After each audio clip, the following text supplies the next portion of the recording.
Hello, everyone. I'm Dr. Lisa Berkeley, President of the Democratic Women of Monterey County, and this is a recorded interview with Carla Lobo, who is the mayoral candidate for the city of Seaside.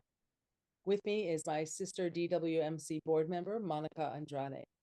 Monica will be conducting the interview, and I will keep keeping time and doing the recording of this interview. And with that, let me say welcome, Monica, and welcome, Carla. Thank you. Monica, turn it over to you. Thank you, Lisa. It's a pleasure and honor to be here. We're going to begin with Carla Lobo introducing herself for 1 minute, and then I'll follow up with 4 questions. We will conclude with Carla providing us closing remarks. Okay, and with this, please introduce yourself, make your introductory remarks. You have 1 minute. Thank you. Thank you for the opportunity to sit and chat this afternoon. Voters in Seaside today are embracing change, and I am the change that they're looking for. We have acknowledged the organizational challenges and have vocalized ways to resolve them. Community has painted a picture of how we envision the future and the steps to actualizing it. I represent leadership that amicably sets high goals and expectations and meets them. I represent an ambitious yet attainable goals and lead towards growth and progression, a forward-thinking candidate with adaptability and openness to change, to changing perspectives. The Seaside City Council would benefit from the perspective of a working parent and community organizer.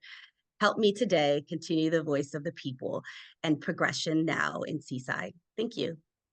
Thank you, Carla, for this. Now, let's move on to the first question. Please tell us what are the top 3 most pressing issues in your city and how do you plan to address them?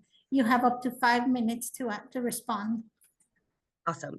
The 3 pressing issues that I collectively have gathered throughout the 4 years that I've been overseeing just the city council and the maneuvers that they do with our taxpayer dollars would have to be affordable housing, the water issues that we continue to have within the last 10 years, and climate. A lot of our issues within that are honed in through the management of our city staff. As many may know that we are lacking our city staff. We have vital director positions that are no longer being filled, and we have been without a city manager. And so my first point of action would be to stabilize our city employees and fully staff us so that we can get to capability to be able to run our city. Within that, be able to hone in on our affordability housing crisis across California and nationally. We know that we are trying to meet a goal. And in order to meet that goal, we have to be pro-housing. Our state legislators, as well as our governor, has made it a priority for us to house our unhoused and also provide affordable housing across the nation. The way we do that is through building. And in order to build, we have to be amicably working with our construction companies, as well as public and private entities, in order to loosen policies so that we can build quickly. That will satisfy our affordable housing here currently. We do have a collaborative initiative nonprofit in the city of Seaside that currently only has about 3 to 4 people. It is supposed to be opened up to the community, and we haven't seen that yet. So we need more people at the table so that we can speak about our issues on the ground level. A lot of the current affordable housing options that we have aren't being maintained and aren't being held accountable. A lot of our project-based vouchers that we house here in certain areas of Seaside are being let go because folks are being evicted. Our homeless areas in our city of Seaside are becoming more prominent. And instead of amicably working with our homeless population, we are pushing them out. Our second issue would be our water. Right now, we are fighting to get water in the city of Seaside. We continuously is an uphill battle to just support our Seaside Muni that we currently have, which should be expanded more to to the measure of what we're seeing in other municipalities and overseeing, and what we see with CalAm. That is one of my targeting areas, is to expand that. We have many acres at Seaside East that can be explored so that we can have that endless supply of water in the city of Seaside and see our city through some tough times that we've seen in the past and we're currently seeing now. Climate is another big issue. A lot of our utility providers have raised cost. One of my initiatives is to bring and harness energy within our acres that we do have availability, so that we can not only create economic growth with harnessing energy and holding it for the grid, but also we can effectively yield that energy to our residents, to where we can potentially have free energy to our residents while we're harnessing the energy in our backyard, creating economic growth, and also lessening the dollar, the price tag on our utilities. Okay, so moving on to question number 3 and continuing on climate change. What are the main threats of climate change in your city? And can you elaborate more on how you will address them? You have up to 3 minutes. Yes, we currently have a couple of threats within our city. We've actively put in ordinance and policies in place so that we can combat climate, like making sure that plastic bottles aren't being used, plastic bags aren't being used, but the actual facilitation of those ordinance and policies are not being seen through. We're not working closely with our business owners so that we can be blue zones approved in majority of our local businesses. One of the other areas of concern is our vehicles that are coming through our city. We have an influx during big events that occur around the Monterey County, and so that admission that comes out of vehicles, that is another area that we haven't really tapped into. We have a great auto mall with partners that have worked diligently to have options of EV vehicles, and just allowing our community to know of those incentives when we do have those coming down the pipeline with our business owners, specifically our auto mall. Another area I would say is our trees. We don't have enough trees. We are a tree city.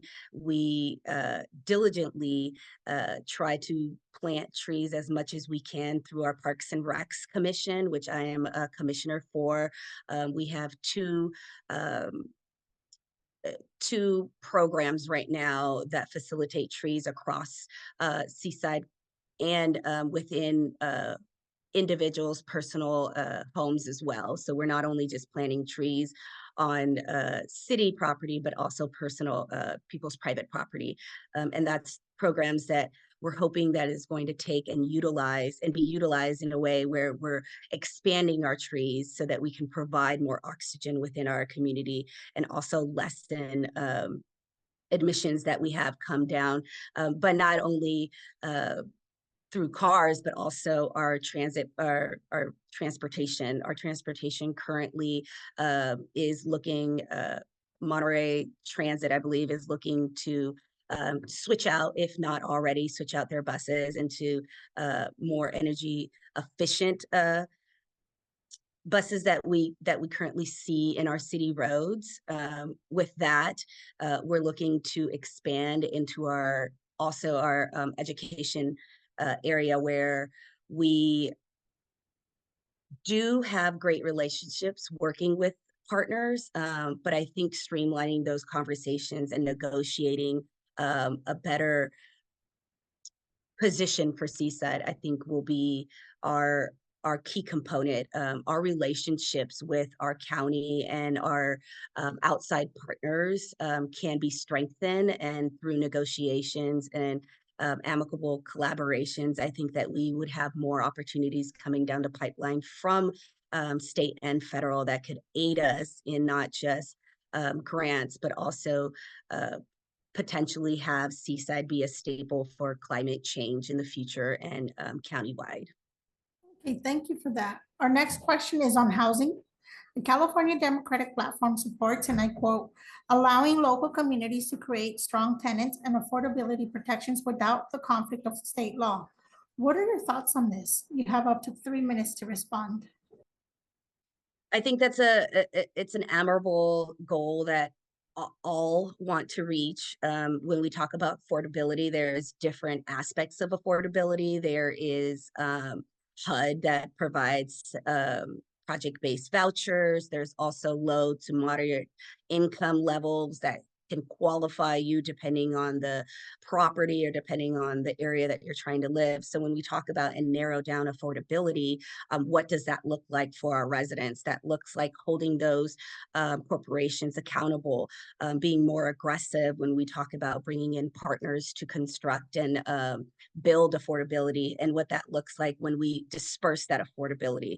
When we talk about 20% on a 100 unit property, we're looking at 16 units, and what does those 16 units look like, and how are we holding these partners accountable so that when they are going through the process of renting out and identifying an applicant, are we meeting our applicants where they are, instead of having them meet the corporation where they are at. And so I think understanding the dynamics and the working process of affordability is very important. And though we have a collaborative group working within the city of Seaside that is a nonprofit, we don't have individuals that are in the groundwork doing the work when we are trying to approve someone or see if they qualify. There are very strenuous state and federal laws when we are renting, and for residents to be informed, that is a key component, because if they are not informed, then we see a lot of those rejections when folks are trying to reach affordability or get into an apartment or a home that is considered affordable. As we know, affordability is not, it's a complex subject matter. But when we talk about folks and how much they're making yearly, we're looking at anywhere from folks making $20,000 a year to up to $75,000, and that's the working class. When we get to more middle class, we're looking at $100,000 and above. Obviously, that's not affordability there, and we're trying to meet that need in both ends. And how do we do that? We streamline our policies and procedures to make sure that we're holding folks accountable, but we're also going to make sure that we understand the rules and regulations in order for folks to be able to qualify for affordable housing. We also know that evictions is a big thing when we have folks that are unhoused, right? So just meeting those needs and understanding the working capital that we can bring in by just educating our population and our renters as well as our homeowners. Okay, thank you. Thank you, Carla. Our next question pertains to women and racial rights, or the significance of diversity, inclusion, and equity. Is there a gender and or racial gap in your commissions, committees, or boards in your city? If so, how will you address this? You have 3 minutes.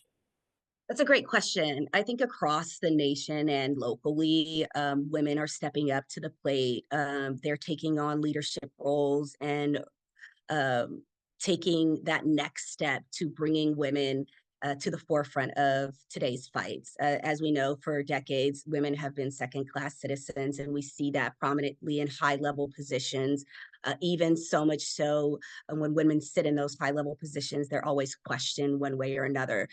Currently, as I mentioned, I sit in the Parks and Recs Commission. We do have quite a few ladies in our commission, but we don't see that across the board. And really, it's about equity. When we talk about the face of the next leadership, women have never been there. It took us years to just get voting rights. So understanding the dynamic that we are and what we bring to the table, I think is important. Not only important, but the livelihood of who we are and who represents us. We see it even now when our rights to healthcare are being precluded in various ways. And even though we may have individuals that sit in seats that see the value of women and see the importance of us being at the table to make decisions, those decisions are still being made without us. There's areas of pockets that we haven't reached, and we are not seeing that seamlessly equitable I'm sorry, I'm trying to make this a little bit more digestible. Seeing our value and what we bring to the table versus us just sitting at the table. Most of the areas that we encompass are not our leadership roles, but in combination with someone from another gender leading the conversation, leading the fight for women. We've had several people in high-level positions, like our justices, and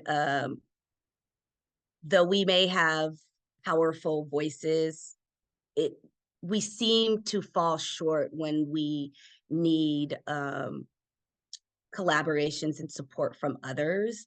And perhaps that may be because women in leadership roles or in high potential roles may be different, and there may be a caveat there. But I do see an opportunity for us to grow in those areas so that we are at the helm of these conversations and at the table when these decisions are being made of us. Great. Thank you.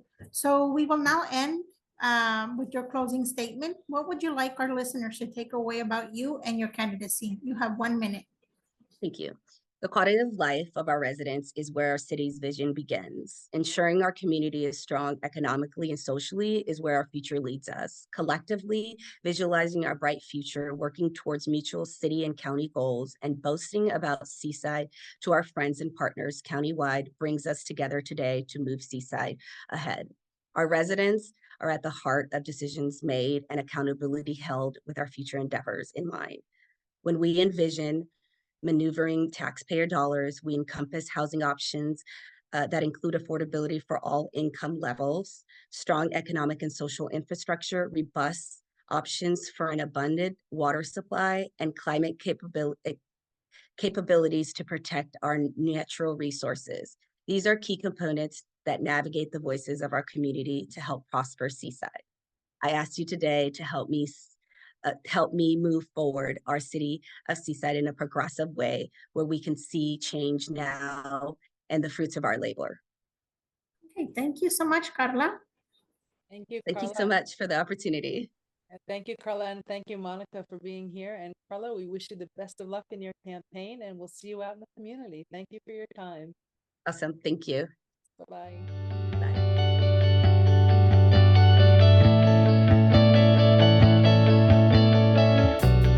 Hello, I'm Dr. Lisa Berkeley, President of the Democratic Women of Monterey County, and this is a recorded interview with Ian Oglesby, who is running for mayor for the city of Seaside. With me is my DWMC board sister, Monica Andrade, and Monica will be conducting the interview, and I will be keeping track of time and the recording. Welcome, Monica, and welcome, Ian. Thanks for being here. Thank you, Lisa. It's a pleasure and honor to be here. We're going to begin with Ian introducing yourself. You have 1 minute, then I'll follow with 4 questions, and then we'll conclude with closing remarks. Okay? So you may begin your introductory remarks. Okay, I want to just thank you for the opportunity to speak with you today. My name is Ian Oglesby, and I'm running for re-election of the mayor of the city of Seaside. I'm committed to champion women's rights, gender equality, and economic justice. My focus on the upcoming year is to create sustainable community by expanding affordable housing, generate local jobs with livable wages, and protecting renters. That's a big item on our agenda this year. I believe that empowering women and families is essential to building a thriving, inclusive Seaside where anyone has the opportunity to succeed With your support, I believe we can continue to advance these shared values for a better future. Thank you so much, Ian. Please tell us what the top 3 most pressing issues are in your city and how you plan to address them. You have up to 5 minutes to respond. Thank you. The 3 issues are housing affordability, along with that living wages for folks, and really internal infrastructure, which is street and road repairs. Going back to housing affordability, what I've been focusing on since my tenure as mayor is just how do we reduce the cost of housing. And I think that's the best way to do that is to reduce the size of housing, because right now, when you ask a developer to come into your community, which all of us has to do, because I think we realize over the last 10 to 20 years, really, if not 40, the federal government has not been sending down the money to build housing, particularly affordable housing, like they used to do in the 70s and 80s, and particularly the 60s. And so what we would like to do is really encourage developers to build smaller units, 800 to 1,200 size square foot, and that will reduce the overall cost of those units. So that's what we're focused on housing affordability. And then asking the developer to build housing at all income levels. So I'm focused on asking them to build at all income levels, all the way from workforce to market rate, and of course the little smaller units where it's more affordable for those making less than $120,000, and your workforce. To help in that goal, I have established what Seaside has is a Seaside Housing Collaborative, working with low-income housing providers and developers and market rate developers to try to how do we leverage what resources the city has to build those smaller units. And with some city has a little bit of money and we have land, so we believe we can leverage that to require or partner to build smaller units, thereby driving down the cost. But it's a supply and demand issue where we want to build more housing, but particularly that workforce housing to get to that little bubble that's being missed, that middle. With that, until we get there or as we work our way there, we want to make sure we protect renters' rights and put on the book some type of more protection for renters as relates to their abilities to keep the rent low, and any increases keep them within the rules and regulations of the states and something that's sustainable for them. I'll move to just jobs and livable wages. We want to encourage local jobs to actually pay livable wages. It's hard nowadays to do that, but the way you focus on that is how do you drive jobs to your communities?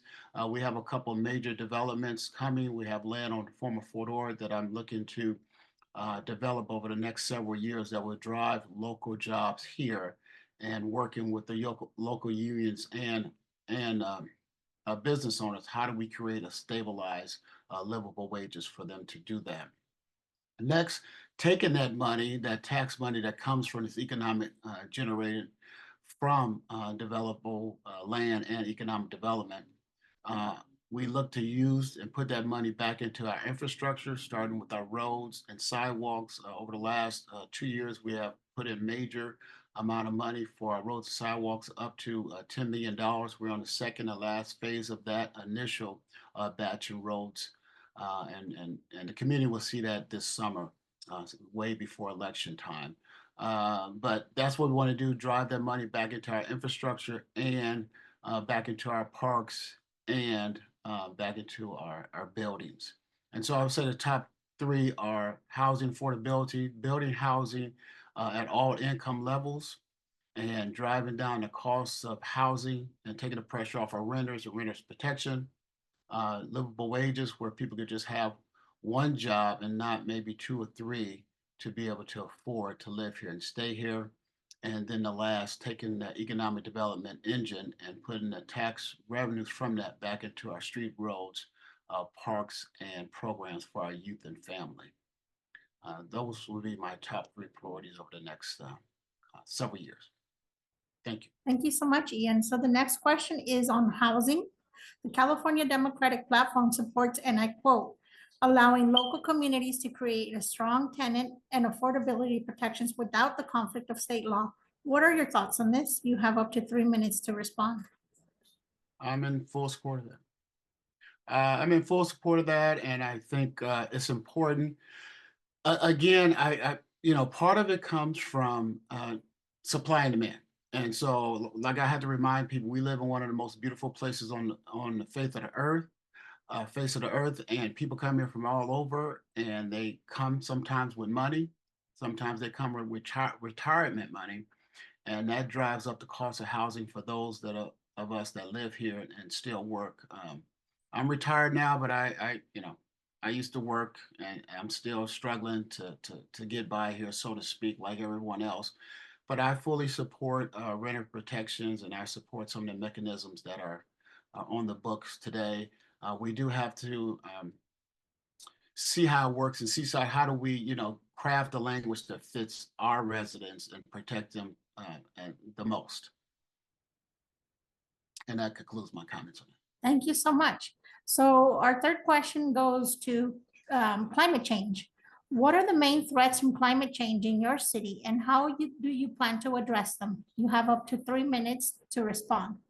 Okay. Well, climate change is important.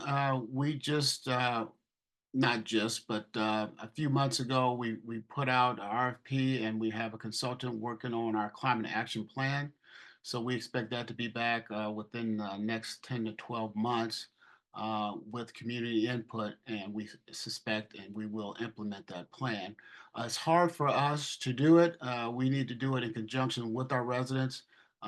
As some of you may know, that our residents is not as socially and economically astute as our surrounding communities. So they have to drive their cars to go to work.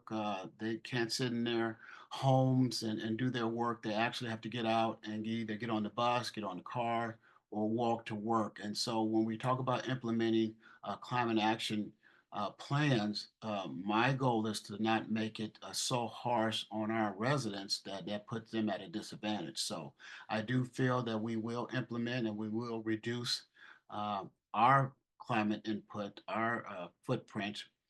The city was one of the first cities to go, not fully, but we did buy 2 Teslas for our police department, and we do have electrical vehicles in our inventory. So we're moving towards that. About 4 or 5 years ago, we upgraded our city hall to make it more climate friendly. And we have solar panels above our parking lot, half our parking lot. So we've been headed in that direction, but we will finish up our climate action plan here within the next 10 to 12 months, and we will implement as much as we can as it relates to our residents without putting an undue burden on our residents. Okay, so our final question pertains to women's rights, women and racial rights, or the significance of diversity, inclusion, and equity. Is there a gender or racial gap in your commissions, committees, or boards in your city? If so, how will you address this? No, there is not. I make sure of that. I mean, it's just for me, I'll just take a step back. For whatever reason, back in '83 when I first joined the Army, somehow I volunteered or got picked, but that's when I first took my EEO and EOC training and sexual harassment training.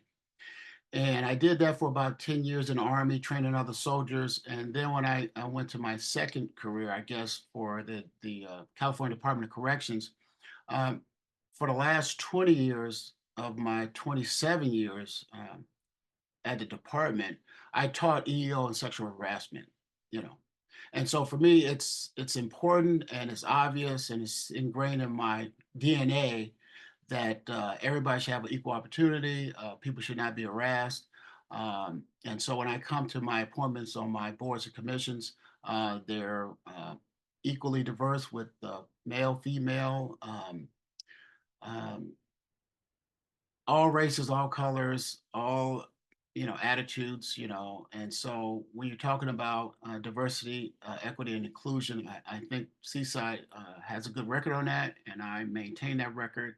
I'm proud of the record that I have, that I do make sure that all members of our community is responded on our boards and commissions and celebrated within our community, to be honest with you. Thank you so much.